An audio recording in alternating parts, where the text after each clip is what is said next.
গিয়াসউদ্দিন তাহিরের একটি ভিডিও দেখলাম যেখানে আল্লামা মামুনুল হকের ছবি সংযোজন করা আছে। তিনি বলতেছেন এই যে কওমি ঘরানার বা ওই জামাতি ঘরানার বক্তারা বিভিন্ন সময় জেল জুলুম নির্যাতনের শিকার হয়, তারা গ্রেপ্তার হয়, রিমান্ডে যায়, কিন্তু সুন্নি কোনো আলেম তারা কখনো জেলে যায় না, রিমান্ডে যায় না।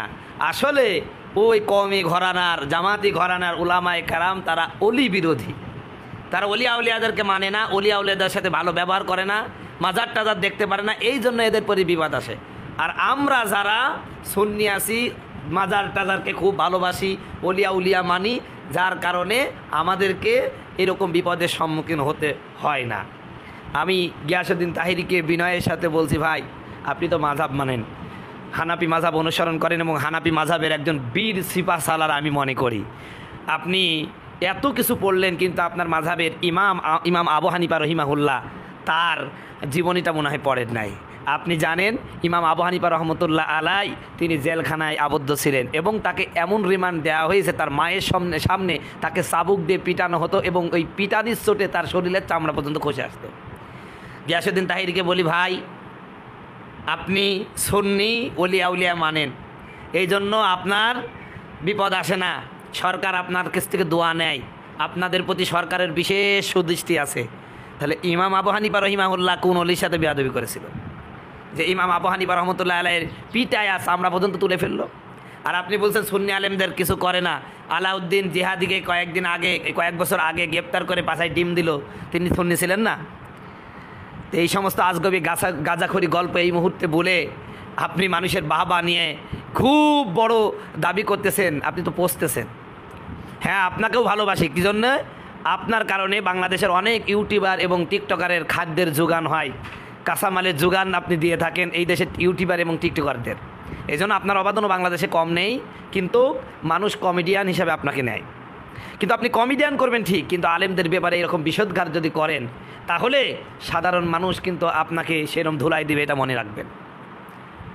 এই পৃথিবীতে যারা ইসলামের কথা বলেছে, হক কথা বলেছে, তারা স্বয়ং নিজেরাই ওলি ছিলেন, তারাই বিপদের সম্মুখীন হয়েছে।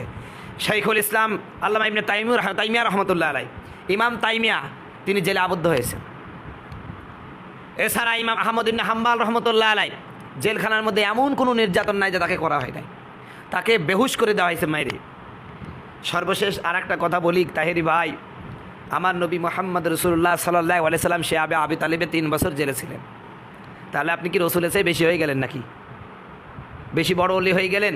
বা আপনার যাদেরকে আপনি অলি বলতেছেন আসলেও প্রকৃতপক্ষে তারা অলি ছিল কিনা আল্লাহই জানে। কারণ বাংলাদেশে অসংখ্য মাজার আছে, শুধু মাজারই আছে, সেখানে কোনো মুর্দা নাই। এই জন্য মাজারগুলোর নামও সে বিশাল বিস্ময়কর মাজার। যেমন আমার ভেড়ামায় আছে ঘোড়েশার মাজার, ভেড়ামায় আছে ঘোড়াশার মাজার, তারপরে চট্টগ্রামে আছে বদনাশার মাজার, তারপরে আছে গাদাশা, বদনাশা, লালটুসা, ন্যাংটাসা, সার অভাব নেই। তো যে মাজারগুলোকে আল্লাহর ওলি বলতেছেন মাজারে মুর্দাই নাই। তো এই সমস্ত মাজারের বিরুদ্ধে আমরা কথা বলি, আমাদের উপর বিপদ আসে, আপনাদের উপর আসে না। ইতিহাস একটু ভালো করে পড়বেন, এই সম্বন্ধে আজকে গাঁজাখড়ি কথা বলবেন না। গতকালকে মামুনুল হক এসেছেন, এখন তো ইউটিউবাররা মামুনুল হককে নিয়ে খুব ব্যতিব্যস্ত। এই মুহূর্তে সস্তা ভাইরাল হওয়ার জন্য আর এক মাজার পূজারি বদমাইশকে দেখলাম যে কালো টুপি পরে, হচ্ছে প্রায় 5-6 তালা টুপি, সেখানে দেখলাম যে লেখছে ওখানে যে মামুনুল হকের ছাত্র, আগে ওহাবি ছিল, এখন তওবা করে মামুনুল হকের ছাত্রত্ব থেকে নিজেকে নিবৃত রেখে সুন্নিয়ত গ্রহণ করলো। দেখলাম বিশাল করে হেডলাইন দেওয়া। আমরা পাবলিকরা মনে হচ্ছে কিছুই বুঝিনি, ভাইরাল হওয়ার ধান্দা, সস্তায় মামুনুল হকের ছাত্র, মামুনুল হকের থেকে সুইটি যাই সুন্নি হয়ে গেছে, এরকম একটা হেডলাইন দিয়ে ভাইরাল হয়ে 2 টাকা 2 পয়সা রুটি রুজি করা আর কয়েক কেজি জিলাপি খাওয়ার বন্দোবস্ত ছাড়া আর কিছুই না। তো যাই হোক, এখন এই মুহূর্তে আমরা এই বিষয় নিয়ে আলোচনা করতে চাই না। বর্তমান ওলামায়ে কেরাম আপনি যে ঘরানার হোক না কেন, মামুনুল হক সাহেব গতকালকে জুমার পূর্ব মুহূর্তে একটি পথসভা অনুষ্ঠানে তিনি বলেছেন, আপনি আমাকে কষ্ট দিবেন, আমার কর্মীদেরকে মারবেন, আমার সন্তানদেরকে হত্যা করবেন, আমি মেনে নেব, কিন্তু আল্লাহ এবং আল্লাহ রসুলের অপদস্থ করবেন, আমরা মারব না, জীবনে দরকার হয় জীবন দিয়ে দেব, তারপরও রসুলের ইজ্জতকে ভুলণ্ডিত হতে এই জমিনে আমরা দেব না। সম্মানিত বন্ধুগণ, আমার ভাইয়েরা, এই তাহিরিকে বলি, তাহিরি ভাই আপনার একটু সুযোগ পালেই আপনি কারারুদ্ধ ওলামায়ে কেরামদের নিয়ে বিভিন্ন কথা আপনি বলে ফেলেন। কিন্তু আপনি জানেন জগন্নাথ বিশ্ববিদ্যালয়ে গতকালকে আল্লাহর নবীকে নিয়ে কটূক্তি করা হয়েছে, আল্লাহকে নিয়ে কটাক্ষ করা হয়েছে। এরপরে তারা সংস্কৃতির নাম দিয়ে, বাঙালি সংস্কৃতির নাম দিয়ে ইসলামের উপর আঘাত আনে। এদের বিরুদ্ধে আপনি কথা বলেন, আবার আপনি বলছেন আপনারা খুব কড়া কথা বলেন। আরে ভাই, নিজের ছেলে বাপকে যদি কড়া কথা বলে, ওই কড়া কথা বাপ কিছু মনে করে না। তো ঠিক তদ্রূপভাবে বাংলাদেশে যারা সুন্নি বদমাইশ আছে, এই দেশে সরকার জানে এরা আমার দলের লোক, যদিও চিল্লাপাল্লা করে ওরা সস্তা কিছু মানুষের বাবা নেওয়ার জন্য, আসলে এরা আমার বিরোধী না, এরা সত্যিকারের হকপন্থী না। এই জন্য এই দেশের সরকার, এই দেশের ক্ষমতাসীন লোক আপনার কিছু বলে না। আপনি কড়া কথা বলেন, নিজের সন্তান কড়া কথা বললে বাপ যেমন কিছু মনে করে না, ওটা ডন্ট মাইন্ডভাবে ছেড়ে দেয়। ঠিক তদ্রূপভাবে আপনারা এই ক্ষমতাসীন সরকারের পালিত পোষ্য, পালিত সন্তান। এই জন্য আপনারা ওই গর্জন দিলে ও গর্জনে সরকারের একটা চুলও নড়ে না। কথা বলুন ঠিক কিনা? তো সম্মানিত বন্ধুগণ, আমার ভাইয়েরা, আমার এই জন্য বলি, তাহিরে ভাই, বাড়া ভালো, বেশি বাড়া ভালো না। আপনি টিকটকার, ইউটিউবার, আপনি বিনোদন জগতের লোক, কমেডিয়ান লোক, আপনি কমেডিয়ান করতে থাকেন, এটাই আপনাকে ভালো মানায়। হক্কানি উলামায়ে কেরামের ব্যাপারে অযাচিত কথা বলা আপনার জন্য কোনো সময় শোভা পায় না। কয় মিনিট আছে গো? ওই শালা, এখনো 8 মিনিট হয়নি। এই কাহিনি হয়ে গেল। হ্যাঁ, 38 সেকেন্ড না? এতক্ষণ ধরে কথা বলতে আর ভালো লাগে নাকি গরমের মধ্যে? সম্মানিত বন্ধুগণ, আমার ভাইয়ের, আমার পরিশেষে সকলকে দাওয়াত দিই। আল্লাহ রাব্বুল আলামিন কোরআনুল কারীমের মধ্যে বলছেন, ওয়াতাসিমু বিহাবলিল্লাহি জামিয়া ওয়ালা তাফাররাকু, তোমরা আল্লাহর রজ্জুকে মজবুতভাবে ধরো, খবরদার বিচ্ছিন্ন হয়ে যেও না। আল্লাহ রাব্বুল আলামিন অন্যত্র বলেন, আন আকিমুদ্দিন ওয়ালা তাতাফাররাকু, তোমরা দিন কায়েম করো। আর এই দিন কায়েমের আন্দোলন করতে গিয়ে তোমরা ওই পাটাপাটি করো না, দলাদলি করো না, মতপার্থক্য করো না। সব বিষয়ে আপনি মতপার্থক্য করতে পারেন, কিন্তু দিন কায়েমের আন্দোলনে কোনো মতপার্থক্য জায়েজ নাই। কারণ আজ যারা ইসলামী আন্দোলন করে, খেলাফত মজলিস করে বা জামাত ইসলাম করে, যারাই করে না, তাদের মূল উদ্দেশ্য কি? এই জমিনে দিন ইসলাম কায়েম করা, দিনকে, কোরআনকে সাংবিধানিকভাবে প্রতিষ্ঠিত করা। এটাই তো আমাদের মূল উদ্দেশ্য।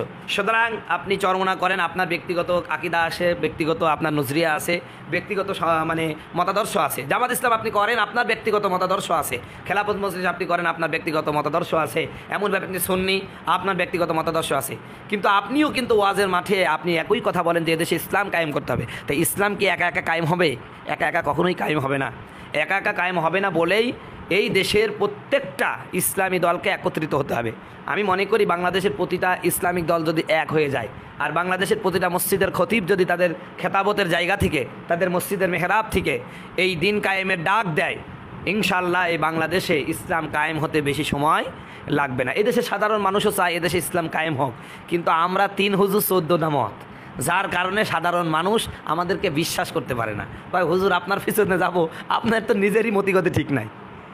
এই যে একটা বিশ্বাস মানুষের মধ্যে জন্মে গেছে যে হুজুরের মতিগতি ঠিক নাই, যার কারণে আমরা পিছিয়ে যাচ্ছি। সুতরাং আমার বন্ধুগণ, আমার ভাইরা, গতকালকে মামুনুল হক সাহেব বলেছেন যে আমরা যাই হোক অনেক আমাদের মতপার্থক্য ছিল, এখন সকল মতপার্থক্যের ঊর্ধ্বে এসে সকলকে এক কাতারে এসে আর কোনো ওলামায়ে কেরাম নির্যাতনের শিকার না হোক। একজন আলেমকে যদি অন্যায়ভাবে গ্রেপ্তার করে, যেই ঘরানার আলেম হোক না কেন, আমরা সবাই মিলে যদি গর্জন দিই, সবাই মিলে যদি প্রতিবাদ করি, তাহলে এই যারা গ্রেপ্তার করতেছে ওরা যতই ক্ষমতাসীন হোক না কেন, একজন আলেমের হাতে হ্যান্ডকাপ দিতে তারা ভয় পাবে এবং দেবে না। বরং তারা এটাই চিন্তা করবে যে আমি যদি আজকে, যেমন আমরা বয়কট একটা আন্দোলন করছি, নীরব একটা প্রতিবাদ, এই প্রতিবাদে দেখেন RTV গতকালকে মামুনুল হককে নিয়ে বিভিন্ন কুরুচিপূর্ণ কমেন্ট করছিল, কিন্তু যখনই আমরা বয়কটের ডাক দিয়েছি, সাথে সাথে সেই ইসলাম বিদ্বেষী, আলেম বিদ্বেষী পোস্টটা তারা কিন্তু সরিয়ে নিয়েছে। তো ঠিক তদ্রূপভাবে আমরা যদি সমস্ত লোক একত্রিত হয়ে যায়, তাহলে ওরা ভয় করে হলেও আলেমদেরকে সম্মান করতে বাধ্য হবে। কথা বলুন ঠিক কিনা?